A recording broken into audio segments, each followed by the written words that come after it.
유명인의 여동생이 아니었다면 아무도 저를 기억하지 않았을지도 몰라요. 이 말은 살림남의 한 평범해 보이던 장면 중간에 불쑥 흘러나왔습니다. 하지만 그 순간 스튜디오 전체가 몇 초 동안 얼어붙은 듯한 정적에 휩싸였습니다.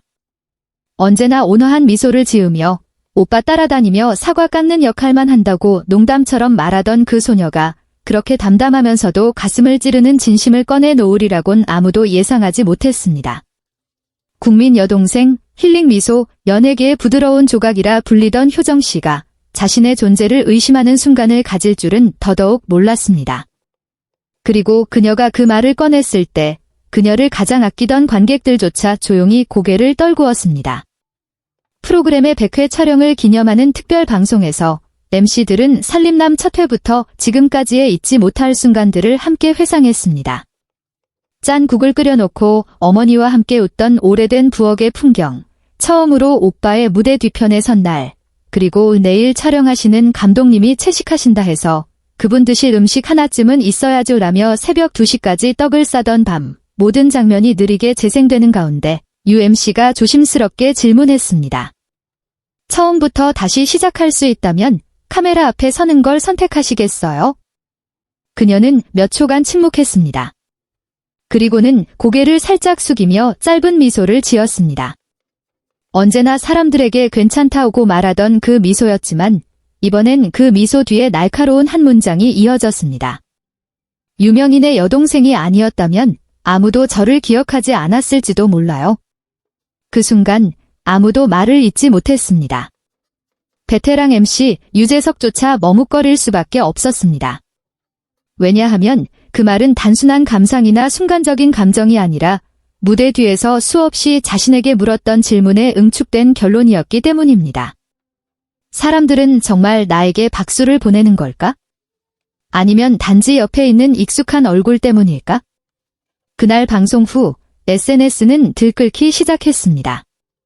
어떤 이는 화려한 연예계의 허상을 향한 일침이라 표현했고 또 어떤 이는 처음으로 조연이 말한 모두가 회피해온 진실이라고 말했습니다. 하지만 그보다 더 많은 이들은 마음이 아프다고 말했습니다. 왜냐하면 그들 역시 예전에는 그녀의 이름을 기억하지 못하고 단지 박서진의 여동생지라 불렀던 자신을 돌아보았기 때문입니다. 이후 진행된 인터뷰에서 효정 씨는 이렇게 털어놓았습니다. 누구를 원망하려는 말도 아니고 동정을 바라는 말도 아닙니다. 그냥 한 번쯤은 솔직해지고 싶었어요. 저도 항상 강한 건 아니거든요. 어떤 날은 스스로 그림자 같다고 느껴지기도 해요. 그리고 가장 두려운 건 만약 제가 화면 밖으로 사라지면 아무도 저를 바라보지 않을 것 같다는 거예요. 왜 계속 버틸 수 있었느냐는 질문에 그녀는 조용히 한 이야기를 꺼냈습니다. 어느 날 밤 편의점에 갔을 때 교복을 입은 한 여학생이 다가와 속삭였습니다. 언니 방송 자주 봐요. 언니 덕분에 제가 제 자신을 덜 미워하게 됐어요. 바람처럼 가벼운 한마디였지만 그녀에겐 사라지지 않아야 할 이유가 되었습니다. 그 발언 이후 가장 먼저 입을 연 사람은 바로 그녀의 오빠 박서진 씨였습니다. 그는 여동생의 뒷모습이 담긴 사진 한 장과 함께 이렇게 적었습니다. 누군가 아직 저를 기억해준다면 그건 제 여동생 덕분입니다. 이 짧지만 단호한 이 문장은 왜곡된 유명세의 정의를 지우고 여동생이 진정으로 있어야 할 자리를 새롭게 써 내려가는 듯 했습니다. 은지원 씨는 다음 날 라디오에서 장난스럽게 말했습니다. 예전에 감독님께 누구 위주로 촬영하면 좋을지 여쭤봤는데 감독님이 그러시더라고요. 누구든 찍되 효정이 등은 찍지 마세요. 그 등만으로도 아이돌 얼굴보다 더 감동이거든요. 디스패치 제 실린 이하영 기자의 칼럼에는 이런 문장이 있었습니다. 효정의 말은 사람들의 연민을 자극하려는 것이 아니라 사람들을 일깨우기 위한 것이었습니다. 우리는 언제부터 TV 속 사람들에게 존재의 이유를 증명하라며 요구해왔는가. 그냥 그 자리에 있는 것만으로도 충분한데도 말이죠. 그 발언이 방송된 지 일주일이 지나 대학생 커뮤니티를 중심으로 인스타그램에는 그 장면의 짧은 클립이 공유되었고 이 말을 해줘서 고맙습니다 라는 문구가 함께 붙었습니다. 한 고등학생은 댓글에 이렇게 적었습니다. 저는 집안의 장녀예요. 공부도 잘 못하고 외모도 평범하고 특별하지도 않아요. 가끔은 제가 사라지면 가족들이 더 편해지지 않을까 생각했어요. 그런데 언니 얘기를 보고 더 이상 혼자가 아니란 걸 느꼈어요. 누군가에게 유명인의 여동생이라는 타이틀은 축복일 수 있습니다. 하지만 효정 씨처럼 수많은 비교와 조롱을 견디며 젊은 날을 살아낸 이들에게는 그 이름표가 끝없는 싸움의 시작이었습니다. 누구를 이기기 위해서가 아니라 자기 안의 의심을 넘어서기 위한 싸움이었습니다. 살림남은 단순한 리얼리티 프로그램이 아닙니다. 평소라면 말하지 못할 것들을 말하게 하고 보이지 않던 눈물을 보게 만드는 곳입니다. 그리고 효정 씨에게 이곳은 아마도 유일하게 누구의 여동생이 아닌 그녀 자신으로 존재할 수 있는 곳이었을지도 모릅니다. 공식 방송에는 포함되지 않았지만 이후 프로그램 유튜브에 공개된 장면 하나가 있습니다. 그녀가 혼자 부엌에 앉아 냉장고에 메모지를 붙이며 적는 장면이었습니다.